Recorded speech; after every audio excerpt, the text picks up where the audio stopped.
Today I'm going to be talking about Luke chapter 15, verses 11 through 32, and it's the parable of the prodigal son. It's a story where there's characters that we can all relate to. The father who's forgiving, who to us is similar to God, and he has two sons. One son who basically takes the inheritance and abandons the family and does a lot of bad things, but then returns home.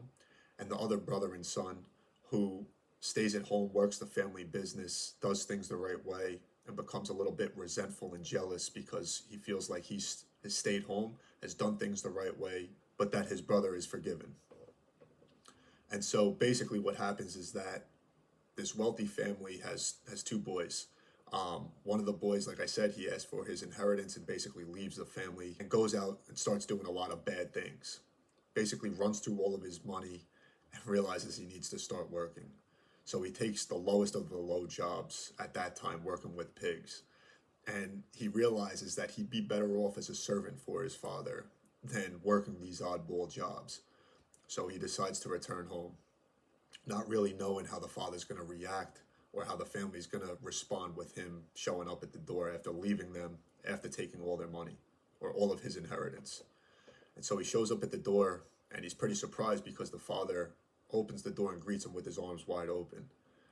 The father, who again is to us like how God is, will always be the one to forgive.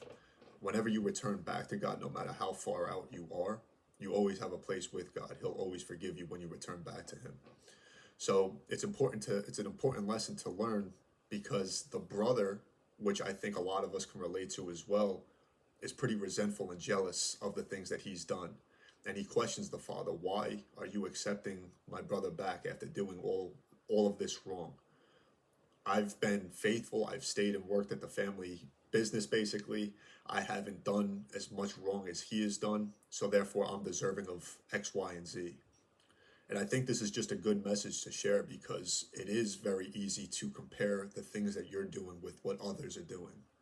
But the point is that no matter how far a person is gone from God, there's always a place back for that person to come back to God. He's always going to accept that person.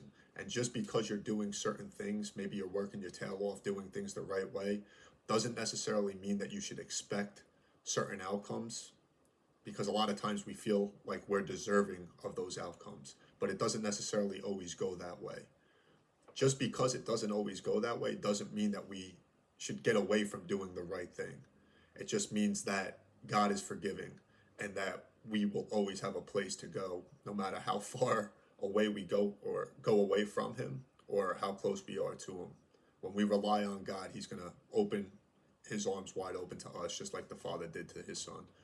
Hope you guys found value in today's message. If you did, make sure to give the video a thumbs up, subscribe to our channel, and share it with a friend. Thank you guys for watching. We appreciate your time.